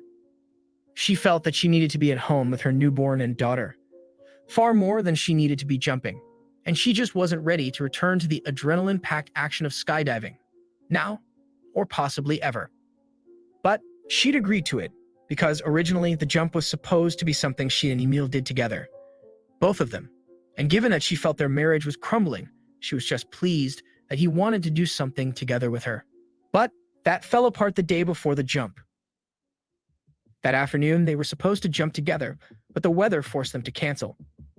So the following morning, Vicky would be jumping without Emile. Even though he wouldn't be joining her, she knew he would be disappointed if she didn't take the jump. So, on that fateful morning, she, along with a group of other jumpers, waited out the overcast weather. The extra delays were not helping her nerves. The weather finally cleared enough to venture out. And while the jump was originally planned to take place from the typical altitude of about 13,000 feet, the plane stayed low, nothing over 5,000 feet. That way, the jumpers could perform what's called a hop and pop, a simple jump that could be completed quickly given the weather challenges. They approached the broad, flat area that was designated as the jump zone. Vicky began her dive and went to pull the release on her main parachute, but the cords were tangled. She briefly tried in vain to untangle them, but realized it was useless. So, she decided to deploy her reserve parachute, something typically needed about once every 750 jumps. Not a big deal at all, and no cause for panic. It's what the reserve parachute is there for. But then even that parachute also failed. It would only open and fill out halfway, which was as ineffective as it not opening at all. Falling 3,000 feet at over 60 miles per hour, Vicky hit the ground. Miraculously, she survived. After the fall, she regained consciousness and was assisted by another jumper who happened to be a doctor. She recalls wondering what all the fuss was about and that she didn't feel any pain. The fall resulted in almost all her ribs on one side being fractured, a broken collarbone and pelvis, spinal fractures, and bleeding in her lung. Her light weight, the relatively low altitude from which she jumped, and the softness of the newly plowed field that she landed in, breaking her fall, all contributed to her surviving what would most certainly have normally been a fatal fall. Mark Beata, the chief instructor who ran the skydiving facility, was immediately suspicious. Both a main parachute and the reserve parachute malfunctioning almost never happens. So, he immediately started investigating. He examined Vicky's parachutes looking for any potential cause of the malfunctions. He found that the main parachute's cords were, indeed, tangled, and the reserve parachute was, surprisingly, missing two important attachments called slinks. He looked closely for any loose stitching in the harness or canopy, excessive pressure indicators on the straps, or anything else that might explain why the slinks were missing. But there was none. He could not find any evidence of a mechanical or equipment failure of any kind. And he also discovered that even though Vicky's reserve parachute had never been deployed, it had been inspected 16 times by 10 separate advanced packers over its lifetime, including just 2 months before Vicky's tragic jump. The slinks were present during each inspection. He called the police, and they launched an investigation. Meanwhile, the BPA, or British Parachute Association, which is the sport's national governing body, is called in to inspect the parachute. According to the BPA, there were approximately 2.3 million skydiving jumps in the 10 years prior to Victoria's 2015 Easter jump. And of those, 2,900 of them involved the reserve parachute being deployed. Of those 2,900, not one of them encountered a single problem deploying the reserve parachute. According to the BPA, the only known instance where both the main and reserve parachutes failed to operate was in the case of Stephen Hilder, a case which every serious skydiver knows about. Hilder was a 20-year-old officer cadet who fell 13,000 feet to his death in 2003 in Heboldstow in Lincolnshire. Someone had cut the risers on his reserve parachute. The case is widely suspected throughout the skydiving community to have been murder. But still, the BPA didn't expect to find any foul play and proceeded to look for signs of some unfortunate mechanical failure. But they were wrong. Their findings were the same as Beata's. They couldn't find any evidence of mechanical failure. They reported their finding to the police. That finding, along with a close friend of Vicky's coming forward to say she'd witnessed a strange, toxic, mentally abusive relationship between the couple, was enough for police to arrest Emil. And on April 28th, 2015, they did. They interrogated him for 6 hours, during which time he was self-assured and arrogant. You went to get Victoria a parachute? Yes. Tell me about the checks you did. It's just standard checks as you should do as a parachutist. Okay, well tell me what those standard checks are. I don't know, I don't parachute. Okay, I'm sure you can investigate and answer the right questions to the right people in regards to checking a parachute. Okay, I'm asking you, I Emil, can't remember. because you obviously Right. did the checks. Yes. I would just do the standard checks. What are those standard checks? He did, however, willingly volunteer that he wasn't happy in his relationship with Vicky. Tell me about your relationship with Victoria. It's not a marriage that I would want to be in anymore. I can't see myself being in a marriage in 10, 15 years' time. Throughout the interrogation, he readily revealed that he was having an affair with an Austrian skydiving instructor named Stephanie Galler that he'd met on Tinder. He also admitted that he was in debt to payday loan companies. And he was also having an affair with his ex-wife. And to investigators' surprise, he also volunteered that on the afternoon before Vicky's tragic jump, he had disappeared into a bathroom at the skydiving center for some time with Vicky's parachute kit on his back. And then the floodgates opened. Emil started readily revealing details that no one expected. He had basically just shared with investigators both a motive for why he killed his wife and the means by which he could have done it, knowing full well that they would find out all such information on their own once they went through his phone, which they had already confiscated. Investigators noted he was very clever. He covered all the points he knew we were going to discover from looking at his phone. He assumed we were going to accept what he was saying and that he'd never see us again. While Emil was being interrogated, police went to the Cilliers' home to inform Vicky of Emil's arrest for attempting to murder her. She was shocked. She couldn't fathom that her husband could even think of doing such a thing to her. She told them that she and Emil's marriage was a good one, with the normal ups and downs of a relationship, although she did acknowledge suspicions that he was having an affair. She also told officers that Emil had only been in the bathroom with her parachute kit for about 2 to 3 minutes. Toward the end of the conversation, police asked Vicky a broad question. They asked whether she could think of anything out of the ordinary that occurred around the time of the accident. There was. She did not think anything of it at the time or even right then as she was telling them, but she recalled that about a week prior to the accident, there was a gas leak. The stovepipe in the kitchen had come loose, filling the home with gas overnight. When she woke up the next morning, she noticed the smell of gas. Emil was not home. He had stayed the night at the army barracks so that he could get an early start there the next day. That left Vicky and the children in the gas-filled home. Vicky assured the officers that it was an accident and that Emil was not responsible for it. But they thought otherwise. The situation was highly suspicious, and they wondered whether the parachute accident was not Emil's first attempt on his wife's life. Vicky maintained her position that her husband had not tried to kill her, not from the fall, not from the gas leak. So police tried a different approach. They shared Emil's interrogation interview with her so she could see firsthand what he had acknowledged, including his free-flowing admission about the affairs and his lack of interest in their marriage. Vicky was shocked and hurt. Although she suspected Emil was having an affair, she wasn't aware he was having multiple affairs, including with Stephanie, multiple escorts he called on, and the one that was the biggest blow to Vicky. See, if you do like get a good woman and be doing her like this, bro, if you're not happy, bro, just leave, bro. You ain't have to try to end a life, bro. That's crazy.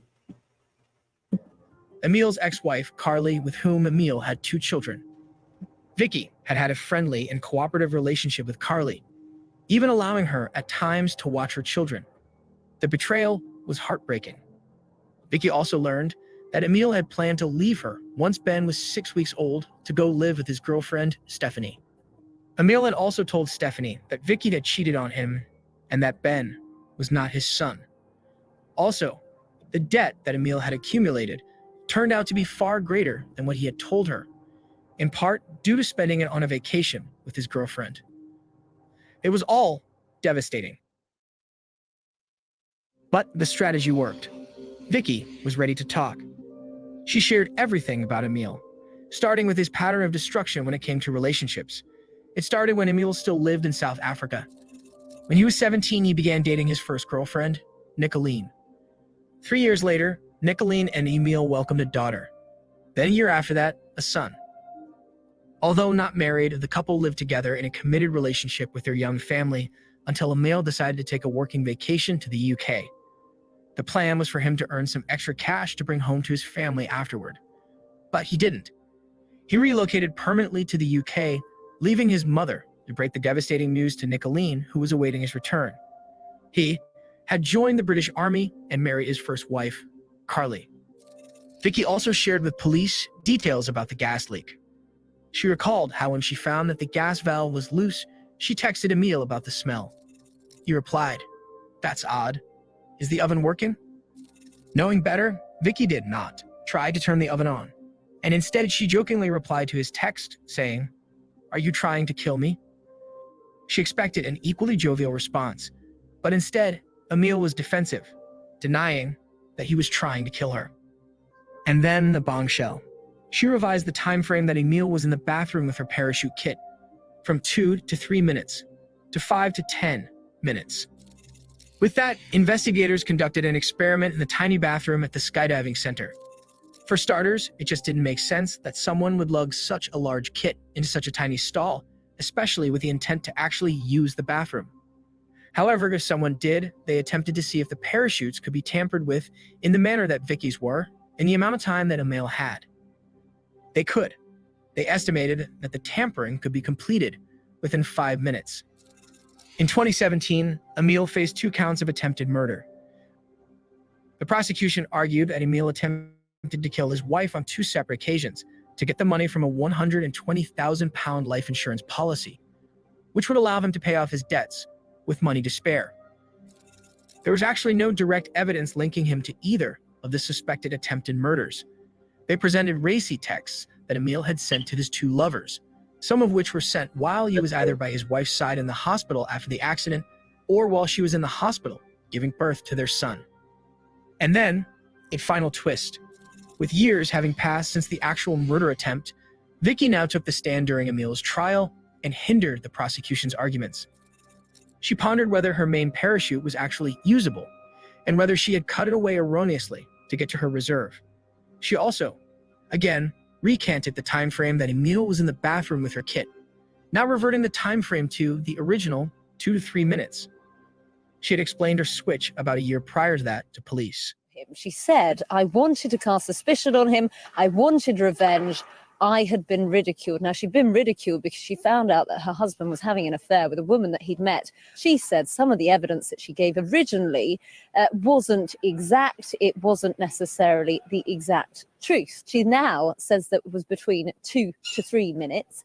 And so she has reversed what she originally said. And she says she did that because she wanted to get her own back on him. The jury deliberated for 8 days, at which point 2 of the jurors had to be released due to stress-related illnesses brought on by the trial. So, a mistrial was declared. Emil's retrial was held in the spring of 2018. It resulted in him being found guilty on all counts. He was sentenced to life in prison with a chance of parole after 18 years. Detective Inspector Paul Franklin stated, "From the outset, Emil Cilliers showed no remorse for what he had done.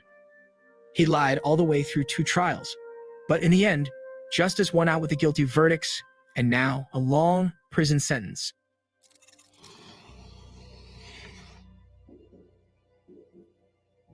Days after the verdict was handed down, Vicky appeared on talk shows stating that she had not come to terms with the verdict and that she didn't have any plans to divorce her husband.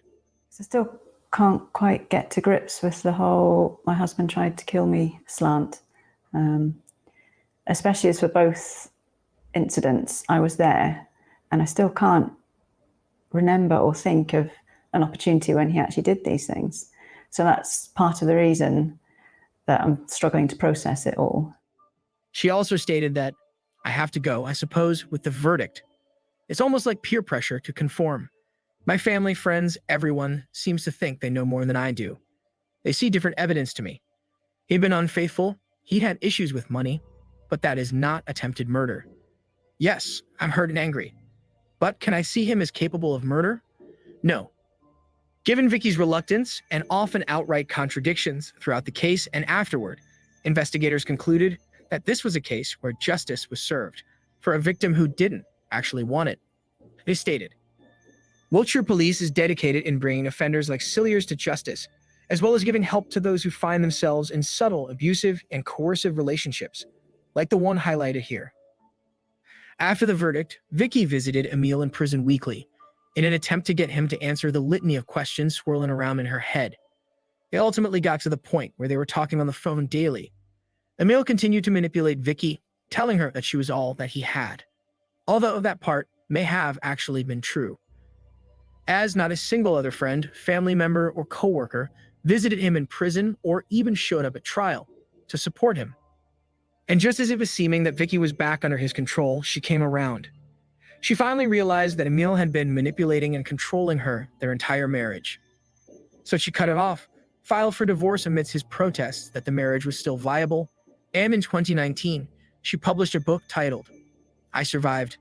I Married a Charming Man, then he tried to kill me. Why do you visit him in prison? I had so many questions. The main one being why, and all the suspicions I'd had over the years. I had a whole page of questions I wanted to ask him. And I thought, I suppose, that I may get some answers. Do you think there was an element of control there? Yes, completely. And actually writing the book made it a lot more obvious, because you're in chronological order, you're going through the issues or the concerns or little niggles at the back of my mind, that actually it all starts making sense. That, yes, slowly and gradually I was being manipulated and abused mentally. Vicky has moved on, has a boyfriend, and has been working to both repair her credit, her heart, and her trust, all of which Emil ravaged. When asked if she believes Emil is capable of love, she replied, I don't know, but I like to think he loves his children. I hope he does. In 2022, Emil and Nicoline's son, Trevor, now an adult, decided that he wanted to speak with his father in prison. He had questions, stating, I want to reach out because I never knew him properly, and I have so many questions for him about why he left my mom. And if he was to give the right answers, I wouldn't rule out building some sort of relationship with him in the future. His daughter didn't share that feeling. She wanted nothing to do with him.